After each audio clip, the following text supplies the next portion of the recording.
네, 전해드린 대로 이 이른바 람보르기니 차량 운전을 하던 이 상대 운전자를 위협하고 또 마약 투약 혐의까지 받던 30대 남성 결국 구속됐습니다. 네, 관련 내용 정혁진 변호사, 조기현 변호사와 함께 자세히 짚어보도록 하겠습니다. 안녕하세요. 안녕하세요. 네, 반갑습니다.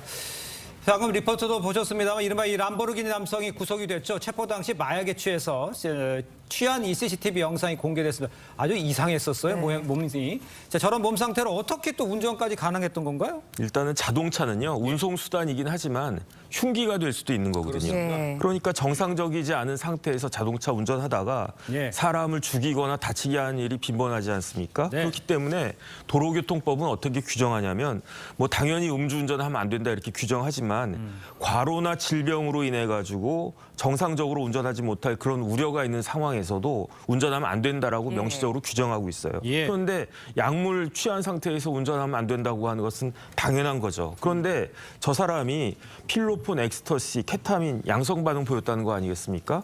어떻게 이런 일이 지난번 롤스로이스도 해가지고 계속해서 우리 사회에서 이루어지는지 일어나고 있는지 참 이해가 되지 않는 측면이 많은 것 같습니다. 그렇군요. 네, 이해 가지 않는 측면 많다고 하셨는데 이 남성이 범행 전에 병원에 방문을 해서 수면 마취를 받았고요. 범행 이후에도 병원에 들려서 수면 마취를 받았다고 진술을 하거든요. 어떻게 봐야 되나요? 누가 봐도 정상적인 진료 행위라고 볼 수가 없죠. 그러니까 케타민이나 플로포폴 같은 이 마취제, 의료용 마취제에 중독돼 있다. 그리고 이렇게 수시로 이런 방식으로 진료 목적을 빙자해서 투약받는 방식으로 해왔다고 보여지고요. 아마 추가적인 이제 수사를 해보면 실제 1년 동안 어느 정도 이 피부과 이런 진료를 통해서 투약받았는지가 나오거든요.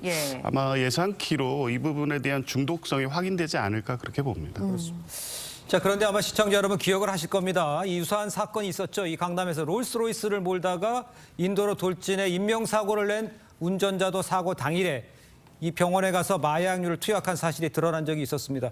이 병원에서 받은 것들은 다 괜찮고 불법이 아닌 겁니까? 어떻게 봐야 됩니까? 일단 뭐 병원에서 치료 목적상으로 마약을 처방을 해도 그건 뭐 당연한 거 아니겠습니까? 가능하다라고 볼 수 있는데 그런데 지난번 그 롤스로이스 사건은 굉장히 이상했어요. 그 사람이 10시 47분, 오전 10시 47분에 성형외과에 입원을 했는데 목적은 지루성 피부염 치료였거든요. 뭐 지루성 피부염이 별게 아니고 여드름이었습니다. 그런데 이 사람이 퇴원한 게 언제냐면 저녁 8시 6분이에요. 그러니까 9시간도 더 넘게 병원에 있었다라고 하는 건데 퇴원하자마자 4분 뒤인 8시 10분에 사고가 일어났단 말이에요. 그런데 치료를 위해서 이렇게 많은 약물이 필요한가? 그다음에 더 중요한 건 뭐냐면 그때 이제 검출된 약물이 미다졸람하고 디아제팜인데 이게 과연 여드름 치료를 위해서 쓰이는 약물인가? 그렇기 때문에 병원의 그 해명도 석연치 않은 그런 부분들이 있어 보여서 이 부분과 관련해서도 수사를 통해서 그 전모가 밝혀져야 되는 것이 아닌가 싶습니다. 그렇군요. 경찰 이제 병원도 수사 선상에 놓고서는 마약 수사를 펼치고 있는 상황입니다. 마약류 처방, 합법인지 불법인지 판단할 때 어떤 기준으로 판단을 하게 되는 건가요? 그 마약류 관리법상 업무 목적 외 사용이라는 규정이 있습니다. 그런데 실제 구체적 사건에서 판단할 때는 이 판단 기준이 일률적으로 이렇게 정해져 있는 게 아닙니다. 빈도, 횟수 이런 게 어느 정도를 초과하면 이것은 진료 목적 외 사용이어서 마약류 관리법에 위반된다. 이런 기준이 명확하지는 않습니다. 그래서 대개 이제 시술 목적을 보죠. 이렇게 간단한 시술이어서 전신 마취, 수면 마취까지 필요하지 않음에도 불구하고 프로포폴이나 케타민 성분의 마취제를 사용했다거나 이 횟수나 빈도가 잦다거나 이 환자가 이런 중독성이나 은졸성을 보이는데도 불구하고 의사가 어떤 경고를 하거나 투약에 대한 중단을 얘기하지 않고 인식한 상태에서 이 반복적으로 준다거나 이렇게 되면 이제 마약류 관리법 위반으로 판단이 되기도 하는데요. 주로 이제 확실히 의사가 의료인이 처벌받는 경우는 관리대장 문제가 있습니다. 관리대장. 이 마약류에 관련된 그 의료품은 관리대장이 철저하게 시기, 내용, 일자, 처방 내용 뭐 다 정확히 기재돼야 되거든요. 아마 이 진료 목적 외에 사용해서 이 범죄 공범으로 가당되는 경우에는 관리대장이 허술한 경우가 많습니다. 아마 그 부분에 대한 뭐 수사가 중요할 것 같습니다.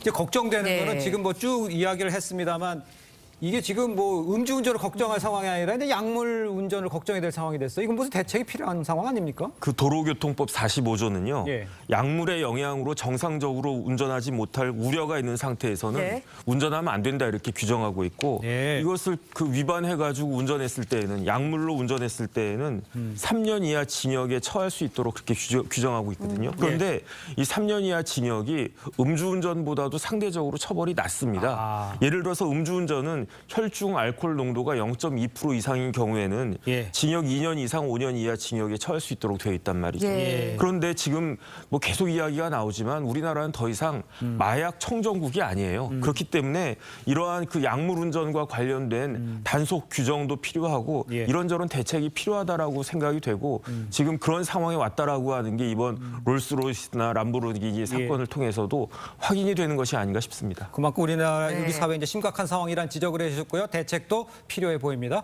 자, 두 분 말씀 여기까지 듣겠습니다. 고맙습니다. 고맙습니다. 감사합니다.